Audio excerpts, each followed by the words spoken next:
Okay, so I don't know about you, but I would be absolutely shocked if any week for the rest of the season tops this week, because we just had amazing games one after the other, and obviously no team was on bye, so as you can see, we got a long one, and I might as well just get right into it. So, let's begin. Oh no, the NFC should be shivering right now. Not because the Vikings are falling apart, but because Puka, Nacua, and Kupp are back and healthy. And that pair, with Matthew Stafford and Kyren Williams playing some quality football, are now all of a sudden making the Rams a dangerous and quiet contender for having the most lethal offense in football. And do not forget, when healthy, this was a Rams team that went toe-to-toe with a pre-nerf-led Aiden Hutchinson Lions team on opening day. So, I mean, we know they're for real, or at least can be, and the Vikings, though, maybe didn't get that memo completely because they picked a bad time to just shut down. Both teams came out on fire, but with Aaron Jones contained again, the Vikings just continually don't know what they're doing sometimes on offense. But, you know, Justin Jefferson was there for the carry, because my lord, is that man good at football. But eventually the Rams offense was just playing a little bit too well for the Vikings defense. The Rams O-line was holding up incredibly well all game long, and Stafford was baking loaf after loaf after loaf, diming up 4 touchdowns. Just an absolutely vintage Matthew Stafford performance. Now though, Sam Darnold playing from behind is apparently a beast of a player now, but with Christian Darrisaw out for the year now with a knee injury, that did complicate things, but surely some certain savanna herbivores don't get involved here, right? Right? Darnold.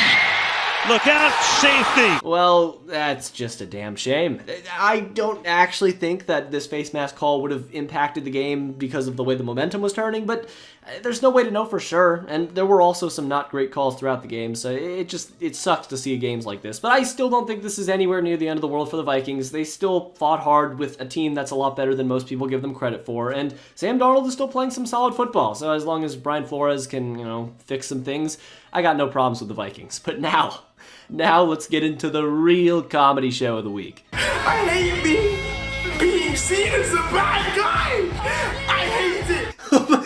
Oh my god, they actually lost. They lost to the New England Patriots. Are you off your gourd, New York? I can't believe it. It's actually Shakespearean, the way the NFL plays out sometimes. I mean, thank God they got rid of Robert Saleh, right? I mean, what a locker room cancer he was. Let's get that dip out of here, and I hope he doesn't come back. He doesn't know anything about commanding big, sweaty men, and since this team is so beyond loaded and is ready to make the Super Bowl, let's go add Davante Adams. Yeah, that'll really put us over the top now that Aaron's got his reach-around buddy back in town. And just for an added bonus, Davante Adams even went the extra mile. He gave a Captain Irwin Smith level speech in the locker room, and now the boys are more motivated than any other sports team ever. I don't get it. This is a message to any of you Jets fans out there. All 15 of you, listen up, okay? So, if you had hope before this season, what have you learned? Do you now understand that the only constants in life are Patrick Mahomes and Payne? I mean, this Jets team is terrible. Terrible. From top to bottom. They became the first fucking team since 2012 to lose a game with no turnovers while holding their opponents to under 250 yards. Incredible work. And this was with the Patriots missing Drake May. The franchise for New England went down very early on and was killing the Jets on the ground with his legs. So who knows? This game might have been a blowout if it weren't for that injury. But even with Jacoby Brissett in the game, who was banished to an unknown hellhole a few weeks ago, the Jets managed to look like a lesser team once again, with arguably the worst team in football. All year long, this Jets team has just had so many excuses, dude. They've just had an excuse for every week. Oh, we played the 49ers. They were in the Super Bowl. Oh, the Broncos. It was weird weather, and the Vikings have a good defense. It's fine. We'll bounce back. But we forget this was a team that needed a goddamn game-winning drive to beat the Titans. And I think it's time we start putting the Jets in a category with the Titans too. This team is poopy bunghole, man. Greg the third leg Zerline must have gotten a vasectomy in the offseason because he's been instrumental in throwing games for the Jets. And on the final drive, the Patriots dialed up a play for my boy Booty against Sauce Gardner, and he cooked him. This then led to a Ramondre Stevenson touchdown. Game, series, New York, your season is over. It's over. It's incredible. I mean, the Jets fans are at a point right now where they don't even have anyone else to blame. They're just yelling at Woody Johnson to sell the team. And the thing is, they're damn near right, but they're not getting their... They're not getting what they want. It's just pain and misery from now on for the rest of the season. And I don't know. I'm a little bit disappointed that our third isn't going to become a second, but at the same time, I am loving the show. So keep it up, New York. It's been a great time. Just when you think you know who the best team in the NFL is, Jameis Winston. The Ravens think they have the best offense in the league? Well, did you consider Jameis Winston, Deshaun Watson, ruining the fun for all Browns fans and human beings with a moral compass? Jameis Winston is here to cleanse us all. Holy moly. I miss him. I missed him so much.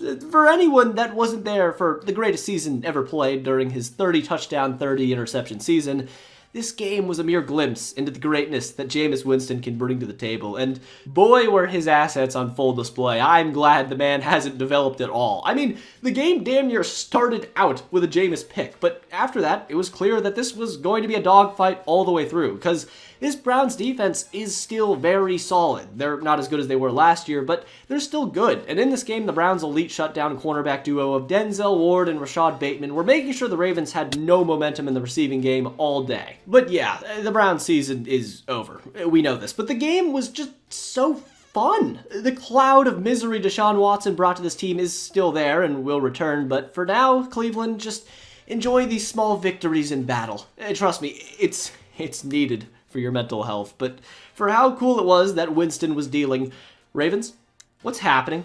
What's going on with the defense? Kyle Hamilton, Roquan Smith, Marlon Humphrey, who, yes, was hurt for this game along with many, many others, but I don't care. They came into this matchup with the one-win Browns allowing the most passing yards in the NFL, the most 20-plus yard plays, most passing touchdowns, most passing first downs. It's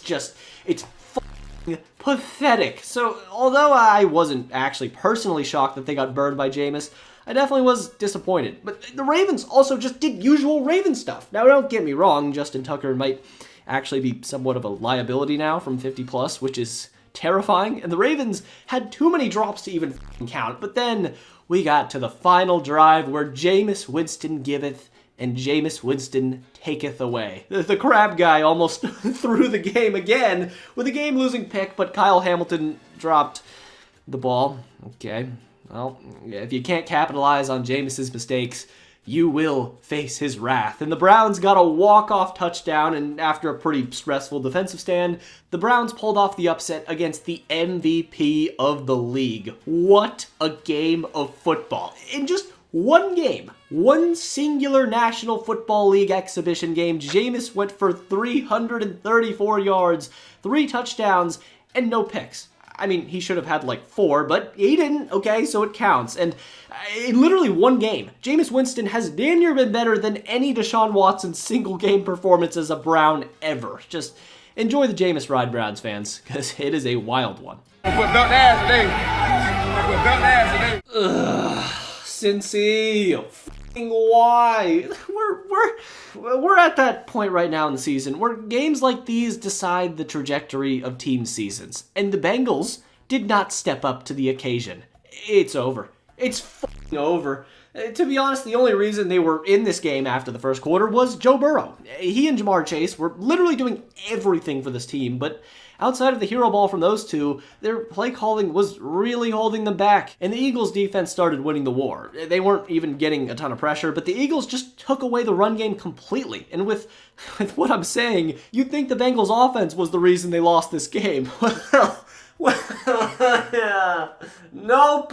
The Bengals' defense got scalded. All they had to do was give Joe one singular chance, or like two, but it never came together. The Eagles dropped a 27 whopper in the second half, and even the rare plays where they actually got stops, Zach Taylor drew up a negative 3-yard pass on 4th down, and Money Mac may be a bit of an issue too. I don't know, man. This team is a bunch of fragments of talent that won't get put together anytime this year, so yeah.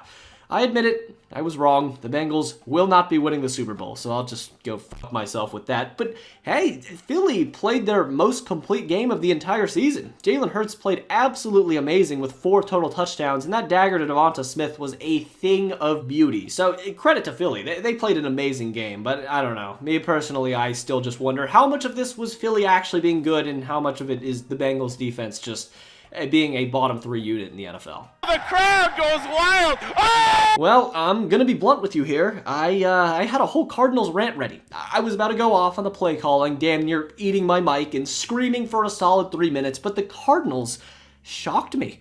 This was a game that the Dolphins needed to win. They didn't have a choice. It's not fair at all, but due to injuries, Miami doesn't really have any margin for error. So with Tua coming back this week, they needed to go out there, air it out, and have Tyreek and Waddle explode all over Arizona. And it happened for like a drive, but the Cardinals defense played pretty well for their standards, because while they were sort of treading water, the Cardinals offense took advantage of a still injured Dolphins defense. I mean, they just can't get any pressure. Losing one of the most underrated players in the league in Jalen Phillips has been devastating for Miami, and it felt like every play Vic Fangio sent a blitz, the Dolphins just randomly sent a blind dude flying at Kyler. Kyler would then make one singular move, spin out of the pocket, and then could throw it to any of his 4 wide open options. But Kyler had himself a football game. He continues to be inconsistent, but what stopped the rant for me was the ability to just spread the ball around for Arizona. Not only did they keep James Conner in the game script, as they love to do, but Trey McBride and Marv, Mr. Go Route, as far away from the splash zone as possible. Marvin Harrison was actually involved in the offense. I couldn't believe it. Marv and Kyler have a lot, and I mean a lot, of chemistry issues to kink out, but they made some real plays in this game that got them the win, and the Dolphins just could not get a stop. Tua played pretty well, but it wasn't enough. Chad Big Ryland does it again, and as of right now, the Arizona Cardinals, one of the worst teams in football, are first in the NFC West. What the shit, man? I need fucking hands. Where are hands? See, this is why the Jaguars make me so upset. They really do.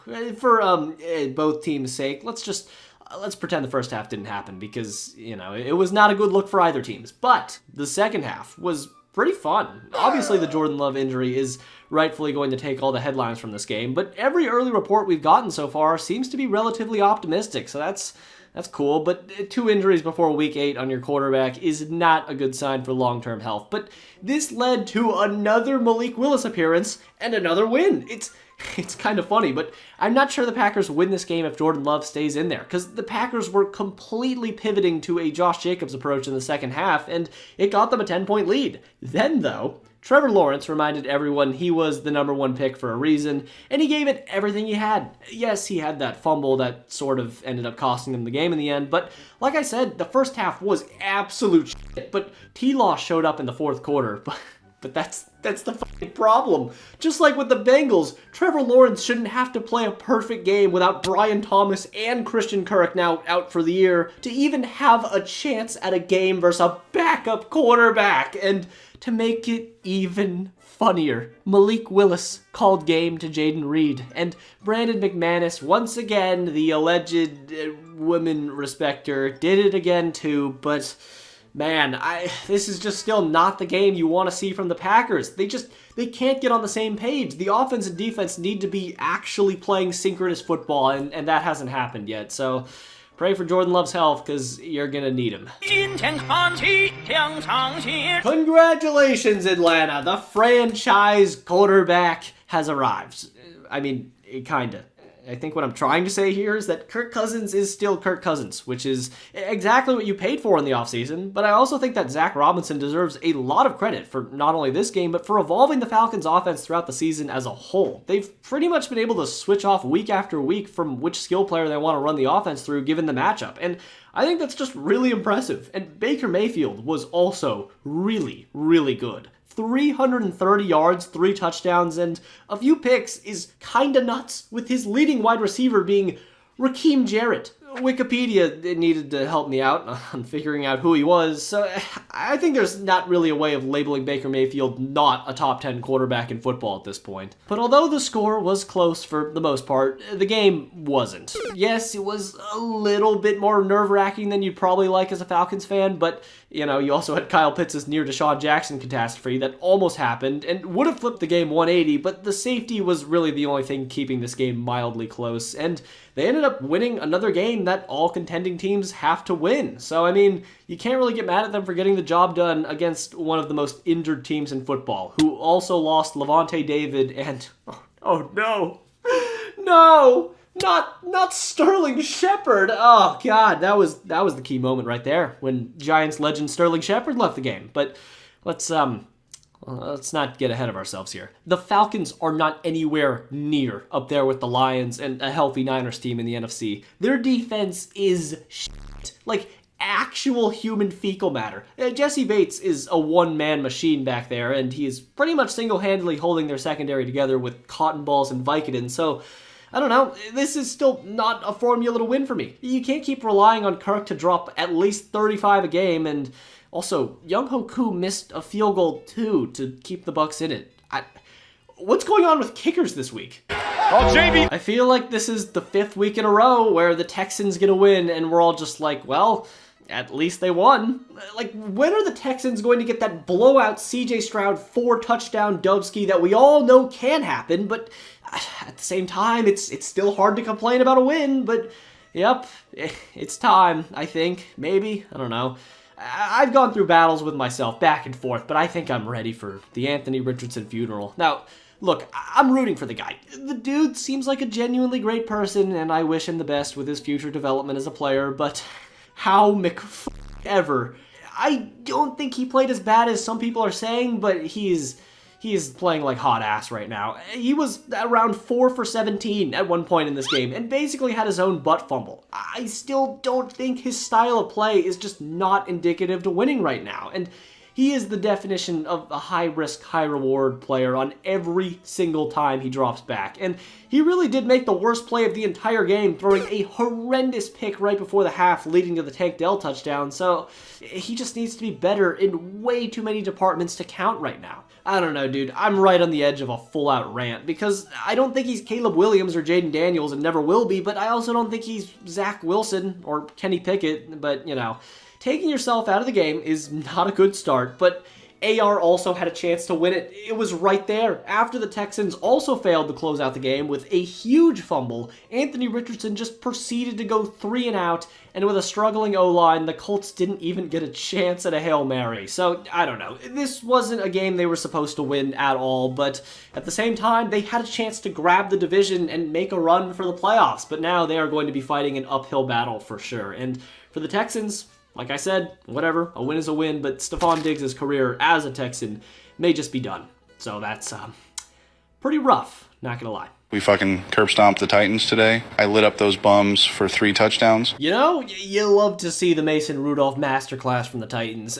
Calvin Ridley finally started doing things, and Mason Rudolph played the best game he's probably played all year. And they lost by damn near 40.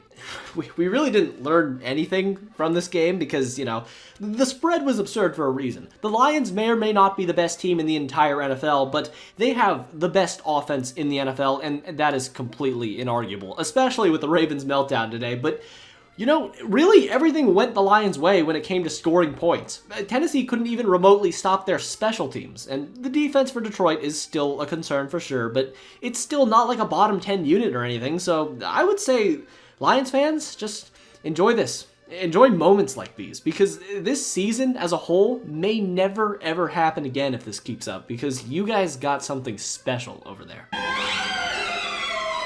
Oh boy, let's do it.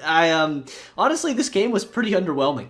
I guess it's on me for having too high of expectations, but shockingly, two rookie quarterbacks looked like rookie quarterbacks, with one of them being held back by injury and the other, well, but it was really just a defensive stalemate, with both teams looking completely out of sync. But I gotta give credit to the Commanders' defense. Early on this year, it looked like they were going to get toasted by the Panthers when the game came, but Bobby Wagner and Frankie Louvu have been the backbone of this defense, which has been cool.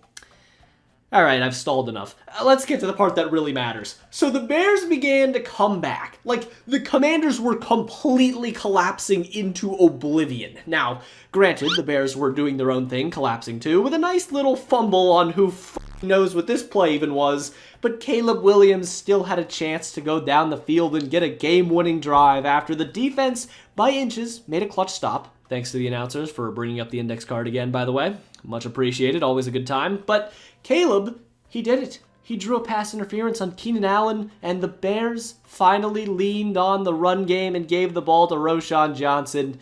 And then I started writing the end of the script, you know, because surely one of the biggest single robberies in sports history doesn't happen. There's no chance. Oh my god, there's no way. It happened. I hate the Bears, man, but I also love the Bears. It's an abusive relationship, I think. I'm not even a Bears fan at all, but it just feels like the universe is punishing them right now for finally having a franchise quarterback, and I fear this is only the beginning, because all 6.7 of my functioning brain cells cannot, for the life of me, come up with an explanation for the end of that game. And apparently neither can Matt Eberflus. I mean, watching this dude's post-game interviews were terrifying, dude. Terrifying.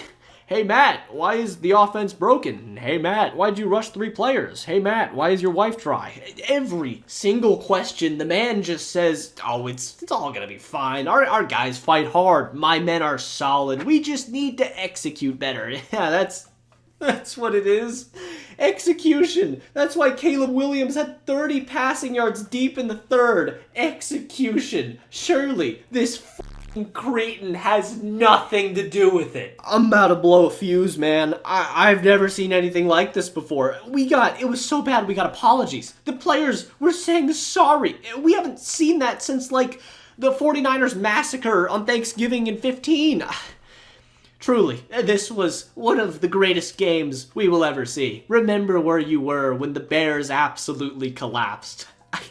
What? Personal foul violating Patrick Mahomes. The result of the play is first down, touchdown, and Chiefs win by 50 points. Hail Patrick Mahomes. I'm going to be honest with you, I thought this game would be close. And the delusional Raiders fan in me really thought that we could have pulled this game out, but no, we couldn't. Travis Kelce strapped on his 7.8-inch ribbed... You get the point. Travis Kelce doesn't like us, and you know what? That's fair. Because, I mean, this was just another Raiders-Chiefs game in the long line of Raiders-Chiefs games where we just got out-talented in every facet of the game, and we continue to be the actual worst team inside the 5-yard line I will ever see. Like, bro, 3 runs inside the 5 with a chance to get back in the game, and we do nothing. We got nothing. And then we don't call a timeout and rush a play that goes to scenic nowhere. And it is the 4th week in a row of this happening. I mean, I'm just realizing it now. I did the same exact thing last week. I'm literally repeating the same script. But it's just the only difference was there was more Chief shenanigans. But my midlife crisis being put to the side, it was objectively funny. You know, there were even more classic Chiefs bullfuckery from this game, but once again, that's been happening for years. But it's also the little things for me, like bro, you mean Patrick Mahomes hasn't lost a game indoors? Who finds that shit? But yeah, it turns out you're not winning a football game where you turn 18 carries on the ground into 20 yards. Not gonna get it done. But, you know, I'll take it. Good loss. We get one step closer to the first overall pick. So, you know, go Titans, go Panthers. That's our big competition right now. I hear you. You got legs and ass, though. You should be able to get out of the stands. Well, that's a damn shame. I thought you were past this, Seattle, but no, you relapsed again. This game could have been completely different if Seattle didn't have a snap go flying over Geno's head in the red zone and then had Geno trip over a fat guy in 4th down. But then it just kept getting worse. The defense was getting shredded on the ground while the Seahawks had 1 rushing yard with 8 minutes left in the third. 1. Khalil Shakir is Josh Allen's new Diggs now, apparently, and the Seahawks were legitimately throwing punches on the sideline. And if you can't tell by all of that, the Seahawks lost this game badly. It was an absolute doomsday scenario in the first half, and it just seems like every week they're just flip-flopping between being good-ish and awful. But this was just a beatdown. You ain't winning anything with 1 third-down conversion all game long. That's just how football works. But the Bills also look pretty good, and if all goes well and they stay healthy with Keon Coleman and Khalil Shakir coming along, the Bills could be a dark horse Super Bowl team for like the 5th year in a row. But trust me, this time is different. A lot of guys up at the top. Kill the hit, the body will die. Kill the hit, the body will die. Like, I know we weren't allowed to have any bye weeks this week, but did these teams really have to play? I mean, the Chargers are just a team that makes every game boring because Jim Harbaugh, but other than that, Justin Herbert really is still one of the best quarterbacks in football. It's just all of his pieces are gone. Lad McCockiner is still pretty solid, but he's no Keenan Allen yet, but not much firepower was needed in this one to take down Jake Haener and this elite Saints offense. Yeah. The Saints are injured, you know that. They also benched Spencer Rattler, because, I don't know, he's horrendous, and who knows? Derek Carr will be back eventually, but the ship is already in the Haddle zone, so I don't think it's anywhere near worth rushing him back. Just pray the Falcons start to collapse, and maybe if you get healthy in the next 2 weeks, you can set yourself up for a miracle, because that's honestly your best case scenario for this season. Bryce Young is back! Woo! Yeah! And he is still absolutely dog. Yeah, it turns out about a month behind the big guy himself isn't going to do anything. Glad to see Andy Dalton and his family okay, but yeah, CJ Stroud is still not Bryce Young, to the dismay of Panthers fans, and I don't know what else to say about the Denver Broncos anymore, man. Obviously, their defense is good, and they're good at blowing out bad teams, but they're not, like, good, right? I want to give Bo Nix a ton of credit for playing a great game, but quarterbacks are damn near averaging Bo Nix's stat line versus the Panthers. Not including Minshew's game, of course. So, I don't know. I think we're going to learn everything we need to know about Denver next week when they play the Ravens, because I still refuse to believe the Panthers are a real franchise. And for the tank, too, I'm going to need Andy to come back and clutch up at least one more time, because it is a hard watch every time I turn on a Panthers game. They genuinely have one of the worst defenses I've ever seen in my life. Like, if given the choice, I think the Panthers would gladly sacrifice David Tepper if it meant they could revive Luke Kuechly, because they need something. Because right now the Broncos and NFL teams are not taking them seriously whatsoever. I think Sunday Night Football just, like, hates us now. I don't understand why we got this matchup. It was just the most predictable game of the entire week, and it played out that way. Don't let the score fool you. This was an absolute blowout. The Cowboys are a terrible football team. Their O-line couldn't block for shit, and the only reason it was close in the first half was because the Cowboys defense was somehow managing to get stops, but eventually, time after time after time of getting zero pressure on Brock Purdy ended up paying off for the Niners, and they just absolutely put on an onslaught in the third quarter, and I mean, but then Kyle Shanahan got in his bag and almost managed to throw the game. I don't know why he just constantly does this, but he almost did it, and Dak Prescott, with zero pressure on him whatsoever mentally, is still an absolutely elite quarterback. So he was bringing it back, but then it was time. Dak Prescott was actually given a chance to win the game, and he instantly almost threw a pick to like 3 guys. I mean, Christ, Dak, what is wrong with you? Why can't you do anything versus the Niners ever? Your season's over, Dallas. You deserve to get blown out by 35 points in this game. Just enjoy Dak's contract, because, yeah, you're stuck with it. Can we just, like, stop getting a game with, like, 300 penalties on Monday? Is that so much to ask for? I don't get it. Look, the entirety of this game was really, really boring, but then, at the very end, just the very end, things started going off the wall. I have no clue, none, what the Giants were trying to do in this 2-point conversion, but it was, you know, entertaining, so I can't hate it for that. But after a few touchdowns, it looked like we were going to have an amazing ending to a football game that really didn't deserve it. But unfortunately for the Giants and our draft position, TJ Watt is a really, really, really, really good football player. And after back-to-back sacks, including a strip sack, the Steelers won another game. And once again, I think Russell Wilson continues to prove that he is the guy going forward, which is kind of funny because it's pretty much the exact opposite thing that I said earlier in the season. Before the year began, I said that the Steelers should probably start out with Russell Wilson and then switch to Justin Fields because Fields has a higher ceiling, but it is literally the opposite. Russell Wilson has a higher ceiling, as it turns out, with his ability to actually make longer throws than 20 yards, being the difference between him and Fields, and that should end up carrying the Steelers into the playoffs and giving them chances against great teams. So, you know, yeah, a good win by the Steelers, but my lord, this Giants team has nothing outside of Malik Neighbors and Dexter Lawrence. But before we go,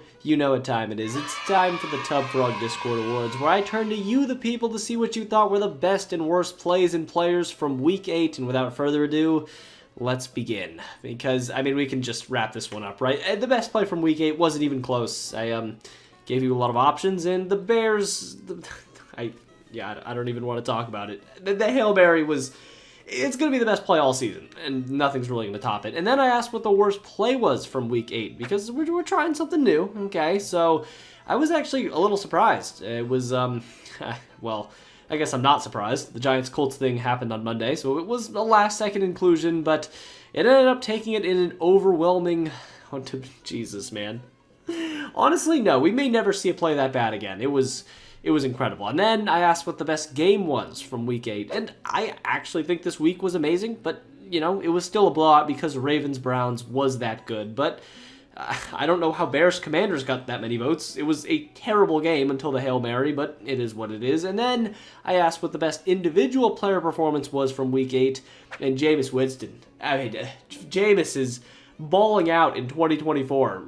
2016 me would absolutely not believe you for a second, but he was great. And then I asked what the best team performance was from Week 8, and it went to the Lions. I mean, once again, just an absolute offensive masterclass. So, I mean, yes, it was the Titans, but a 50-piece is a 50-piece. And then I asked what the worst team performance was from Week 8, and it was the Jets. It wasn't so much the offense, it was kind of just like a whole team meltdown, but they didn't even play that bad. They just somehow managed to lose to the Patriots. I don't know, man. It's over in New York. And then I asked what the worst individual player performance was from Week 8, and it went to Anthony Richardson. I don't know, man. I feel like I'm just too scared to be mean to the guy because there's so much raw potential there that it has to come together eventually, right? And then I asked what the best Fortnite season was, and predictably, this one wasn't close. Chapter 1, Season 3 clears all. Sleeping on Season 4, man, what a summer. But anyways, if you like this video, then subscribe, because I got a lot of videos on the channel just like this one. And if you did like this video, then watch this video I did a few weeks ago on Josh McDaniels and his time with the Raiders. It's pretty good, trust me. And thanks to all my Patrons for pledging $1. It truly does mean a lot, but anyways, until next time.